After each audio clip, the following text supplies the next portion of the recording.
You've regularly criticized liberal Western scholars, in addition to journalists and pundits and editors, for giving Israel a pass, as you've put it. And there was this recent resolution by the American Historical Association. I mean, you're a historian, so you were watching that very closely. And the resolution condemned what they called scholasticide in Gaza.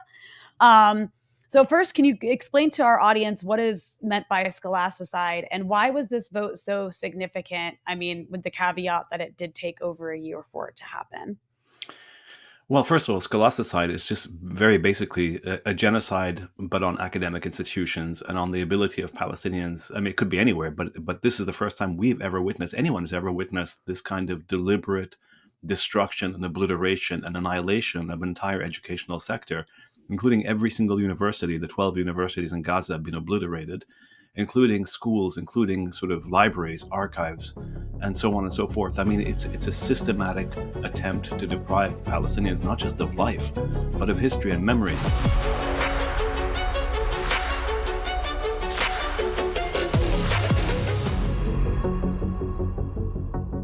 Hello, everyone. I'm Rania Khalek, and this is Dispatches. It's 2025, and Israel is still committing genocide in Gaza. For 15 months, the Israelis have proudly destroyed hospitals and schools, raped and executed doctors, teachers, journalists, students, and patients, starved babies, and bombed every structure in sight. If that wasn't horrifying enough, this mechanized live-stream mass slaughter of Palestinians has been reduced to background noise by a complicit Western media. With the decimation of Gaza, the escalating violence in the West Bank, the destructive war on Lebanon, and Israel's land grab in Syria, the region's ability to resist has been seriously weakened. To discuss and contextualize these developments, I'm joined by Ussama Makdisi, a professor of history at the University of California, Berkeley, the author of many books on the Middle East, and co-host of the Makdisi Street podcast. But before we jump into it, this is just part of this episode. The full interview is available to Breakthrough News members only. You can become a member at patreon.com/Breakthrough News. And as always, be sure to hit the subscribe button and the bell so you get a notification whenever we post new content. And if you appreciate this show, you can also donate below on YouTube. Ussama, welcome to the show. It's great to be with you. It's so nice to have you on. I'm really excited to talk to you about a billion things or whatever we can fit into the hour. I also want to let you know, I really do love the podcast that you and your brothers are doing. If anybody who's watching has not checked out Makdisi Street, it's so good. You and Sari and Kareem do a fantastic job covering Middle East-based stuff. And so I'm going to talk to you about some of that stuff today, given all the expertise that you have. But before we get into some more detailed topics, I kind of just want to give you an opportunity to address the last 15 months of genocide in Gaza. I think a lot of people, especially at least who watch this program, are starting to feel very depressed, a little bit hopeless. I know I'm becoming increasingly like in a situation where I'm at a loss for words, like what more is there to say? It just feels very much like murder, the mass slaughter of Palestinians, the murder of doctors, the starving of babies. It's just normal. It's background noise now. And that's really scary. We've gotten to that point. So I'm just curious, what are your general thoughts as we enter into the year 2025 with this genocide still going on? Well, I mean, I think exactly as you're putting it. I mean, it's completely appalling. It's just an outrage. It's unacceptable.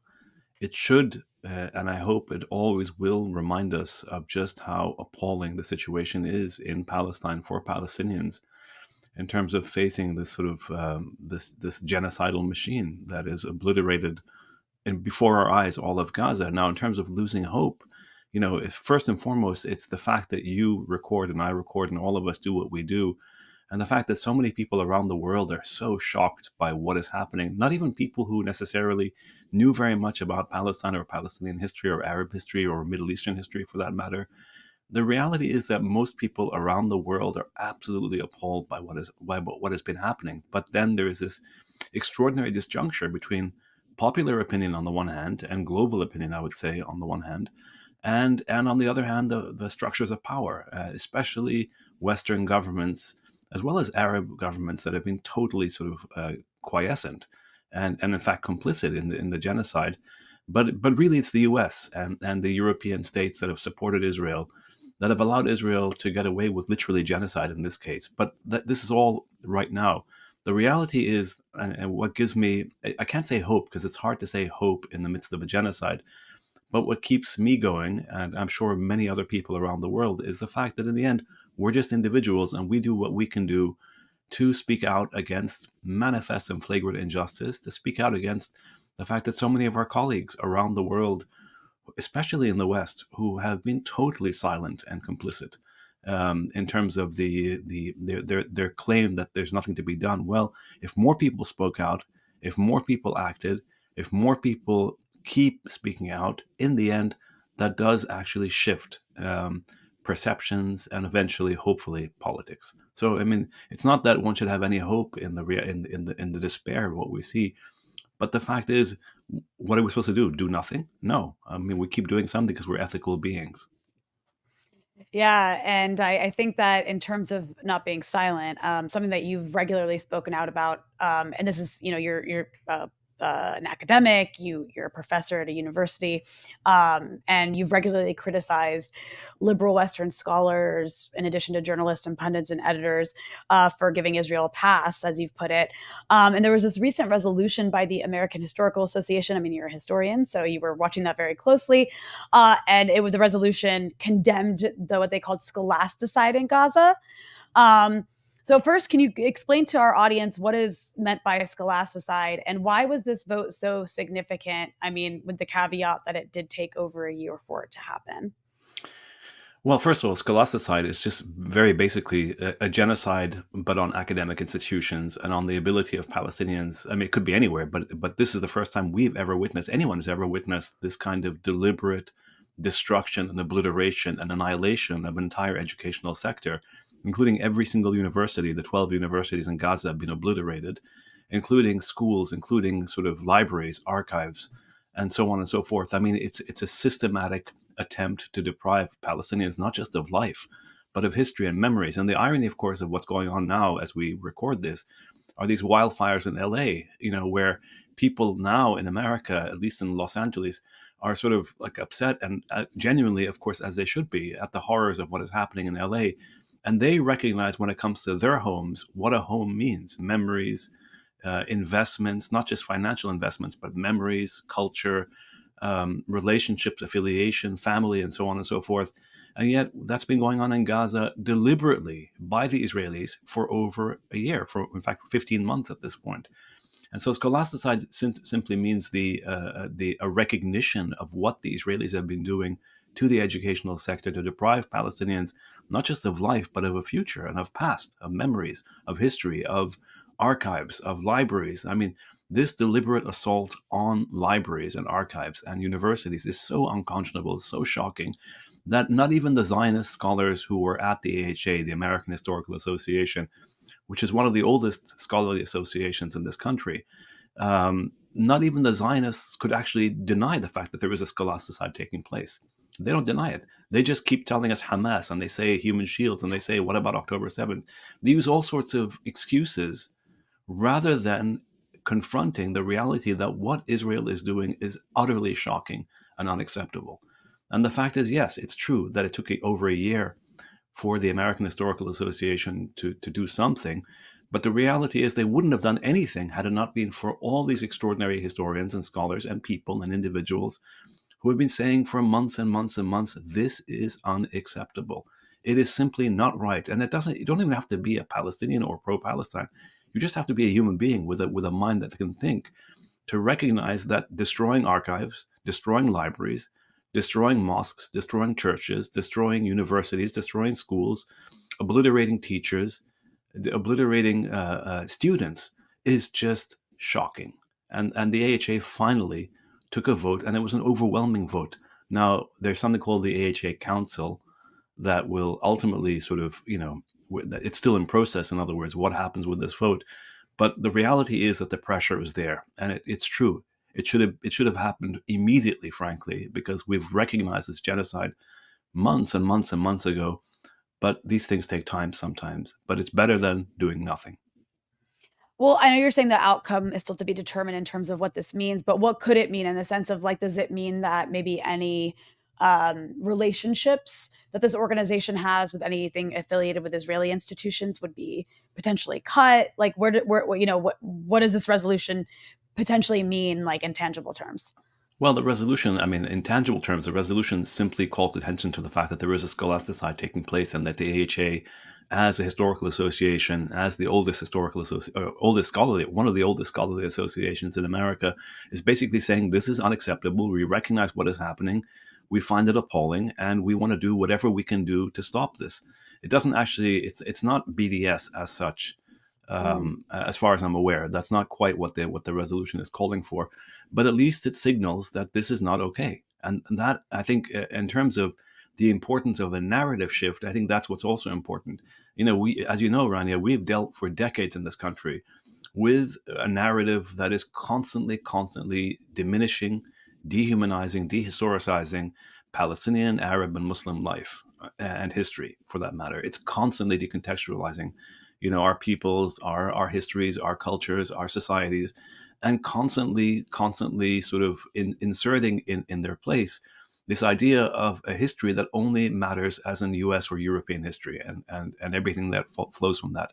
And so this resolution, again, is just one more indication that at a general level, at a popular level, at a scholarly level, at virtually every single level, there is a shift taking place. There's a narrative shift taking place. The Israelis have exposed themselves. The Zionists have exposed themselves as utterly sort of out of touch with what most people want, which was decency and fairness and equality and justice. And the Yeah. Israeli genocide and scholasticide in Gaza are just shocking.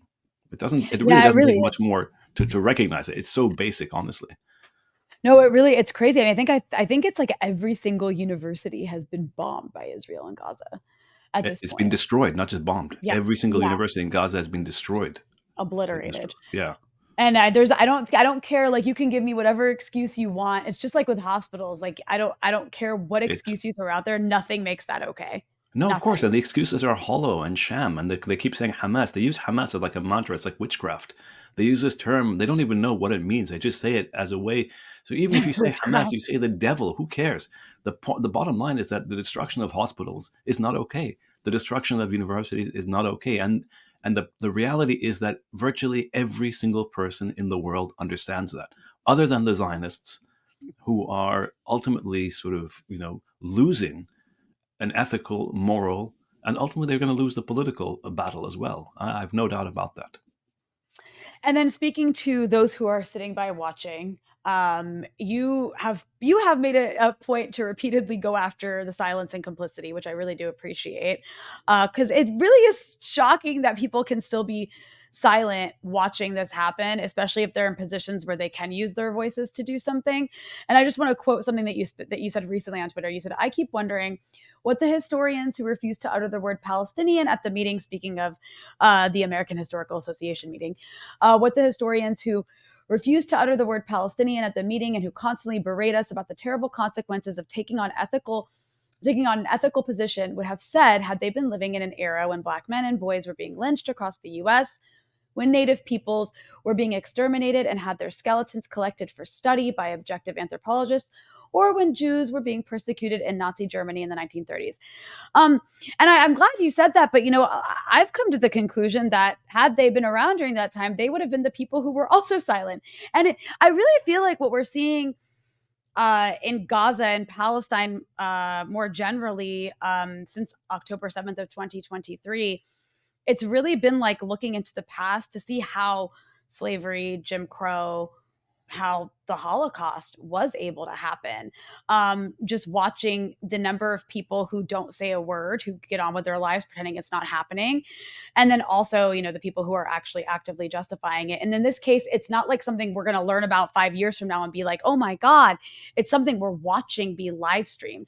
And so that's not really a question. I just kind of was wondering your general thoughts on that, on what we've kind of learned through this horrific genocide in Gaza about how things may have unfolded in past horrors and atrocities.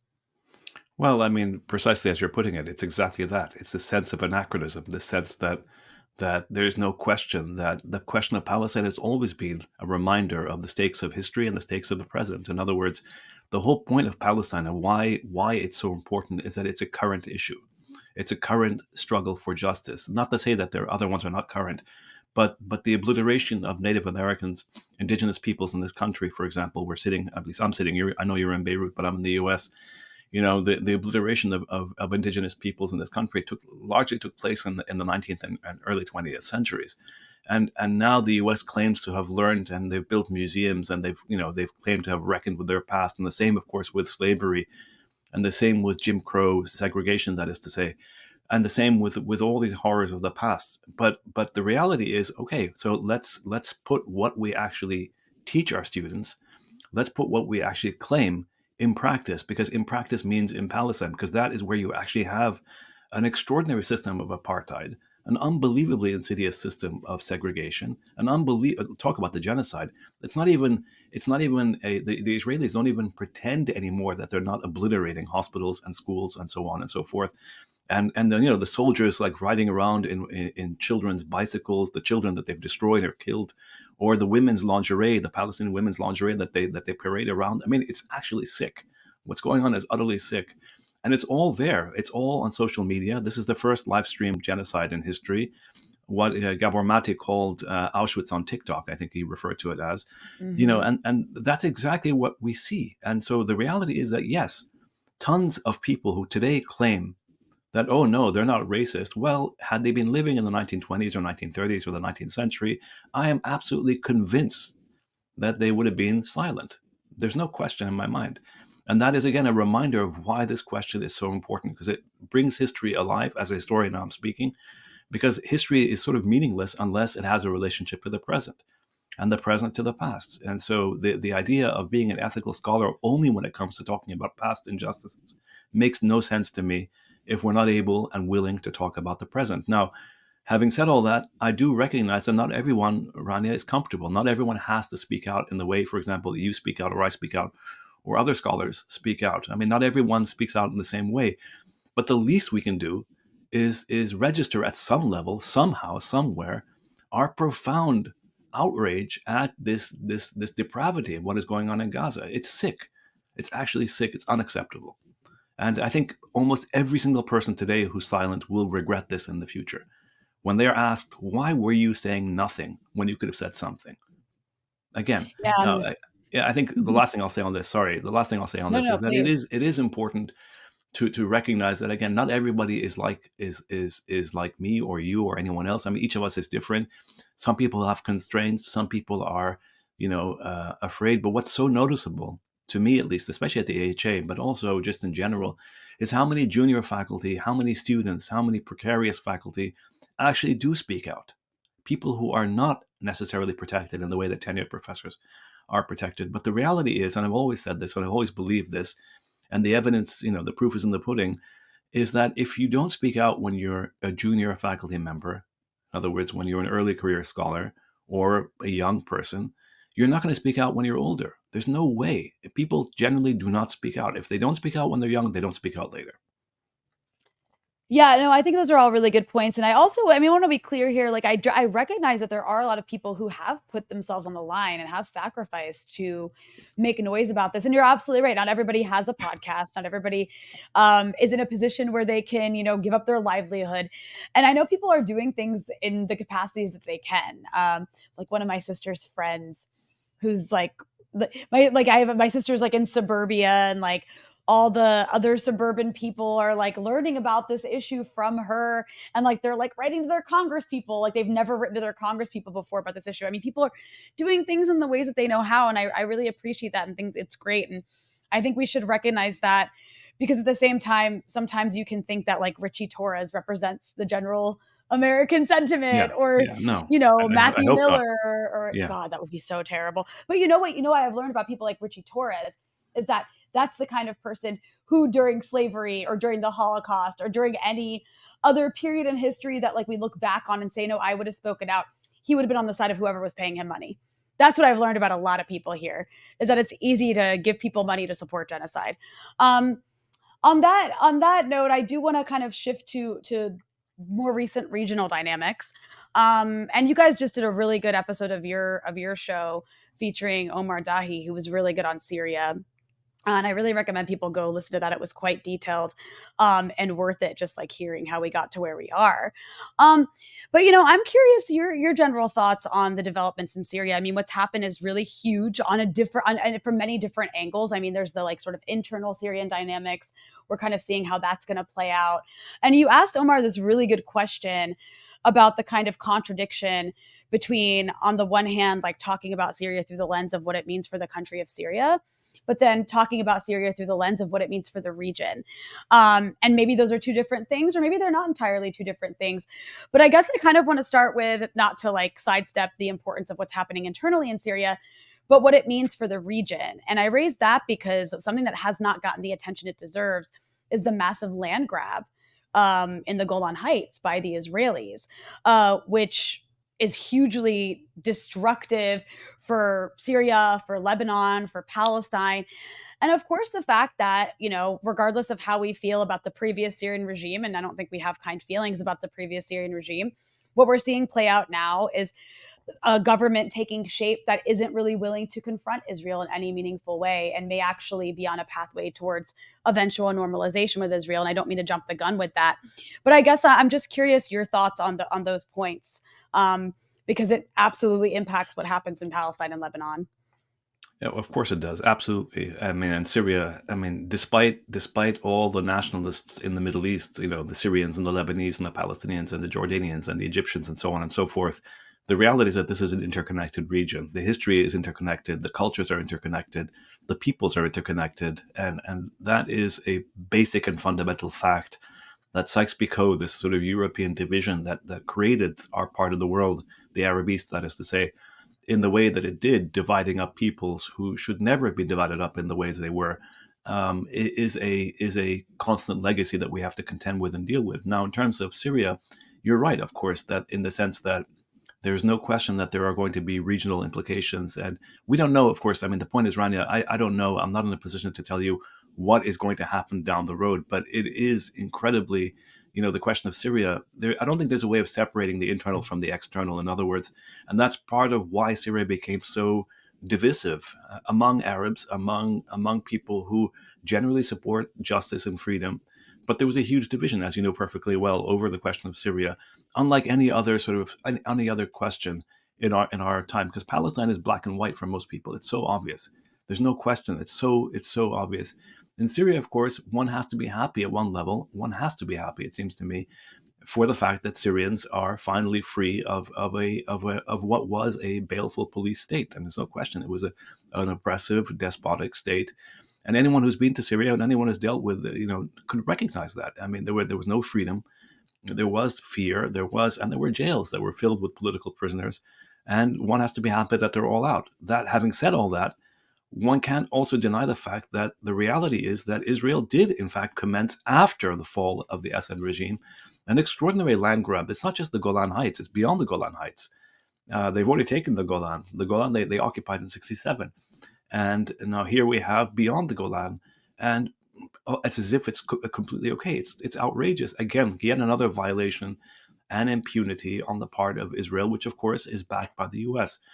And the fact that the Syrian government has said almost nothing, as far as the new Syrian provisional government has said almost nothing, is an indication of just, again, A, where its priorities lie, and B, the fact of the matter is that there can be no liberation of Syria in any meaningful way without Palestine, without Lebanon, without all these regions being liberated, because they're interconnected.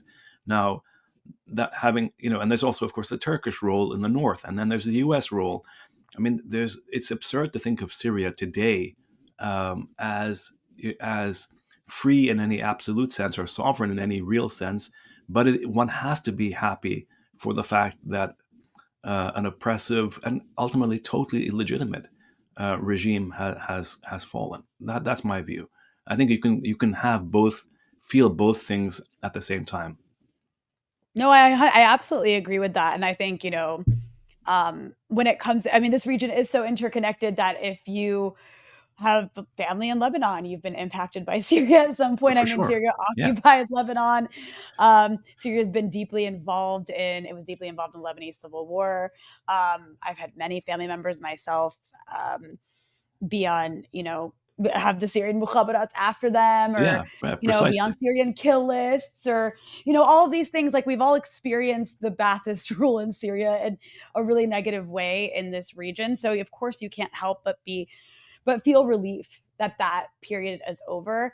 But then also there's this issue of, you mentioned, Israel's already, yes, they've already occupied the Golan, and now they've taken areas they'd never taken before. And then what that means specifically for Yeah, Lebanon, I mean, in terms of taking Jebel el-Sheikh, or what's also known as Mount Hermon, yeah, strategically is horrible for Lebanon. It's also a huge water resource there. I mean, we'll have to see how that plays out, but it's a exactly. devastating blow. So it's this very contradictory feeling that is just, people talk about sovereignty, and it's like, it just feels like sovereignty for both Syria and Lebanon, by the way, has never been further away than it is right now. Yeah, I mean Um, that's evident, and also remember the Israelis after the fall of Assad obliterated the entirety of the Syrian army in terms of its ability. So without an army, basically the way is being paved, as far as I can tell. Again, I don't know exactly how things are going to play out. None of us do, but the reality is that there when you obliterate the central sort of organizing force that can hold together the society, ultimately you're gonna it's gonna be an open field for various militias, each of which is backed by a different state, and there's going to be chaos. I mean, that's how what I see happening down the line in Syria potentially. But again, nobody talks about that, or at least in the West, they don't talk about it. They want to talk about only this kind of very convenient, simple narrative. The dictatorship has fallen, and now there's freedom. Well, no, it's not that simple. The dictatorship has fallen, but Syria now has to deal with the fact that there is an extraordinarily difficult and as Ahmad was saying on our podcast, an extraordinarily difficult and complicated immediate future. Let's see what happens. Yeah, let's see what happens. And then there's the Turkish side of things that you referenced, and you actually wrote a book, which I'm very happy you did, because I want to ask you about the Ottoman Empire. But you wrote, among many of the books you wrote, one of them is The Culture of Sectarianism, Community History, and Violence in 19th Century Ottoman Lebanon. So I feel like you're a good person to ask about the Ottoman Empire in that respect. And I know, with Turkey asserting itself increasingly in this region, I mean, specifically with Syria, um, I have noticed, and perhaps you have too, I would say, like, I've noticed it maybe over the last decade, but it could have been longer that this has been happening, an increasing kind of romanticization of the Ottoman Empire by some Arabs. And I mean, both Arabs here and even in the US, by the way. Um, and I think that has to do perhaps with the rise of Turkish soft power in this region. And Erdogan specifically does seem to have these kind of neo-Ottoman aspirations. I mean, you hear how he talks about Syria. He's said a couple times in just the last month or so that, like, Damascus and Aleppo and Homs are actually originally Turkish, which is it's a disturbing statement coming from him. So, with all that in mind, I'm curious if you can give our audience a brief idea of what was the Ottoman Empire and why does that matter today. And I know that's actually a massive question, and I'm asking you to, to put it, in a very brief summary. But if you could, because I think it's a very Yeah. important factor to consider right now. If you have a conscience, it's unbearable to be plugged into the corporate media machine right now. These outlets are accomplices in genocide, running cover for the war machine. Breakthrough has become the go-to outlet for those who want something different. But the funds we've used to start this platform are starting to run out. We'd never dream of turning to mainstream corporate funding. So we're turning to you. Become a patron. For as little as $5 a month, you can become an essential part of our fight to not just break through the mainstream media, but create something that can challenge it. We have to become completely viewer-supported, or this platform we've built could go away. Don't just watch us, join us.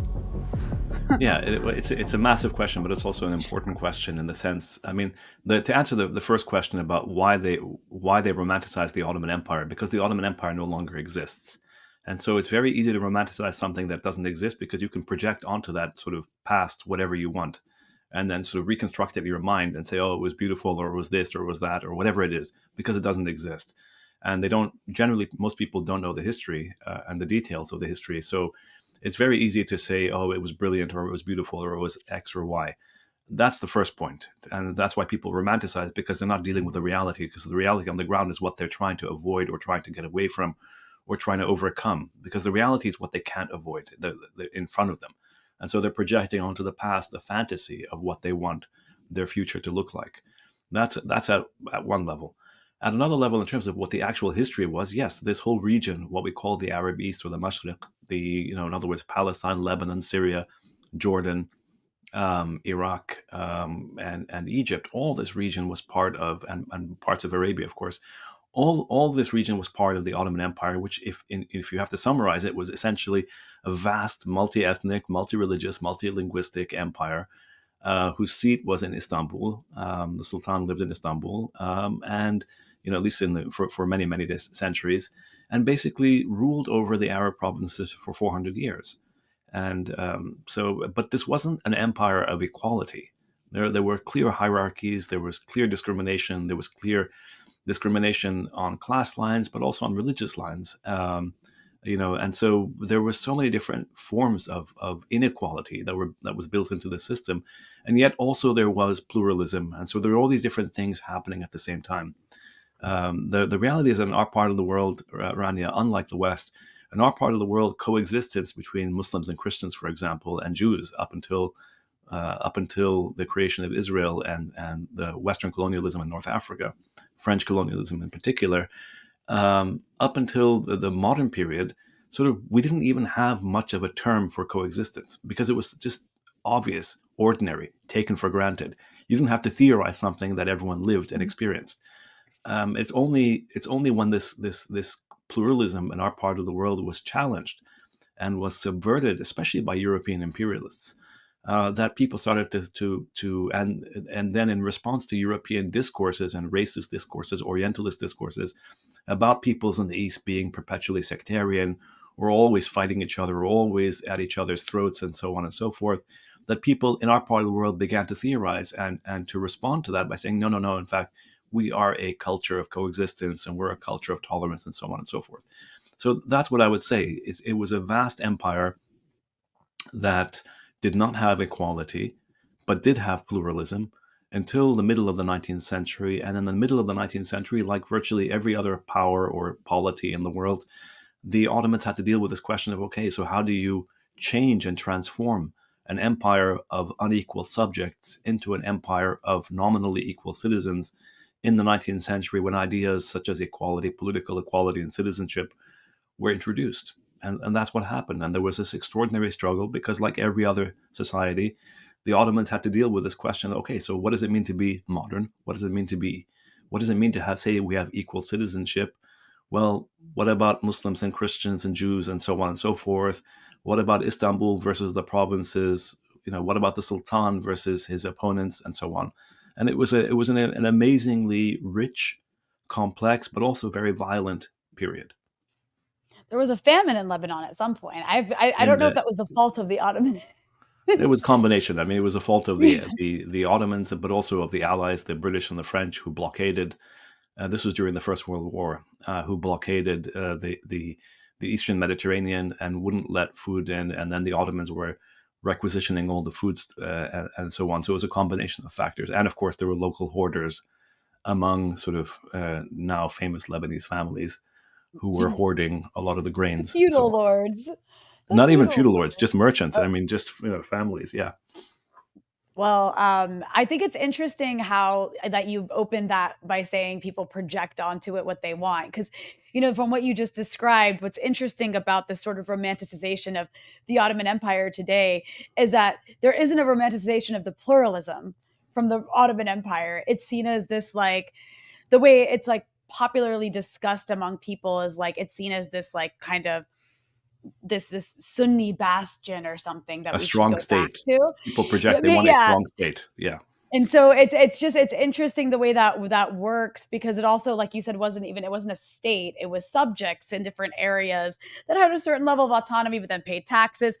But all that's to say, I mean, it's just having Turkey basically have such so much influence over Syria. I wouldn't say that this government in Syria is like a proxy of Turkey. I think that we're actually going to see a lot of contradictions arise between the new government that's taken over and the Turks because they don't have all the same interests. But definitely, I think it's the most influence Turkey has ever had in this region, perhaps since Ottoman Empire times. So we'll see how that plays out. But you did mention something about a period in the past, and that's with regard to Arab Jews. And I think that I really love this topic because what bothers me so much, among many reasons that Zionism bothers me, is that it's erased the history of Arab Jews in this region and projected onto them European Jewish history, which is really sad. 100%. 100%. Yeah, which is so sad because European Jewish history is very distinct. It's very unique to people from a specific place. And, Jews everywhere do not have the same history. And there was a period of time not that long ago when being Jewish in this region was just being from another sect, just like being like Muslim or Christian or Druze or what have you. So I'm curious if you could speak a bit to that, to, what was the experience of Arab Jews before Israel's creation, and how did Israel's creation change the demographics of Jews who were indigenous to the Middle East? Because they used to exist in so many countries, and now they don't so much, and there are very specific reasons for that. Yeah, well, I mean, the specific reason is in terms of the Arab East is clearly Zionism, colonial Zionism, and the reactions to colonial Zionism. But in terms of the question, I think what your viewers and listeners need to know, of course, and think about is Zionism emerges in Europe, responding to European problems, responding to European racism, responding to European anti-Semitism, responding to European nationalism, and then sort of in a dialectic, sort of engaging with this concepts of nationalism, romanticism, anti-Semitism. The European Zionists, who were all Ashkenazi Jews in Europe, the leaders of the Zionist movement, in other words, then project onto Palestine, eventually after 1897, this place that they want to reconstitute as an exclusively Jewish state, irrespective of the fact that, of course, Palestine was A, inhabited by Palestinians, and B, was a pluralist society and place and space and geography. And it didn't, Zionism, the point is that Zionism did not emerge among the indigenous Jewish communities of the Middle East, neither in Palestine, nor in Syria, nor in Iraq, nor in Egypt, nor in Lebanon, nor in any of these places. And it's so interesting. And this is such a fundamental point. And of course, people who know the history of the Middle East, including, by the way, Jewish historians from the Middle East who know this history, know perfectly well that Zionism did not speak to the concerns or issues or histories or culture of Arab Jews or Eastern Jews, for that matter, or Jews who are not from Europe. It's an incredible history. So just look at who the Zionist leaders were. None of them came from our part of the world, not one. They all came from Europe. And they had European attitudes towards both Palestinians, Muslims and Christians, but also towards Jews of the East. In other words, a view of supremacy and superiority, and certainly looking down on Eastern peoples, including Eastern Jews. It's an extraordinary story when you think about it. So yes, the Arab Jews, to answer your question more specifically, Arab Jews, as in Eastern Jews, Sephardic Jews, and other Jews who lived in what was the Ottoman Empire, had experiences like all the other peoples. In other words, it's a variable experience. It depends on when, where, who, what. There's no one single experience. I mean, that's a historian speaking here. But the interesting thing is that in the 19th century, into the early 20th century, there wasn't a Jewish question in the Middle East, in the Ottoman Empire. The Jews were not singled out. For example, in the largest massacre that I work on in Syria, in Ottoman Syria, in the entirety, the 400 years of Ottoman rule over Syria, the largest massacre of Christians takes place in Damascus in 1860. Jews were not attacked in this massacre. And the interesting thing is that there wasn't a Jewish question in the way that there was a European Jewish question. So anti-Semitism, this racialized form of anti-Semitism that emerged in Europe, was a European problem.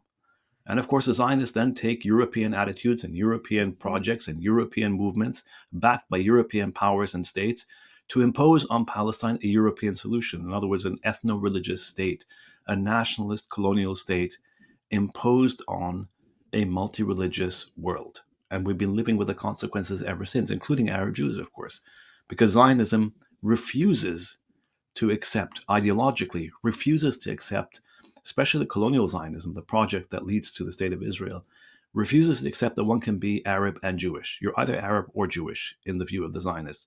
Whereas in our part of the world, both in Ottoman and post-Ottoman periods, you of course could be Jewish and Muslim and Christian or whatever and be Arab or Syrian or Lebanese or whatever. There's no contradiction.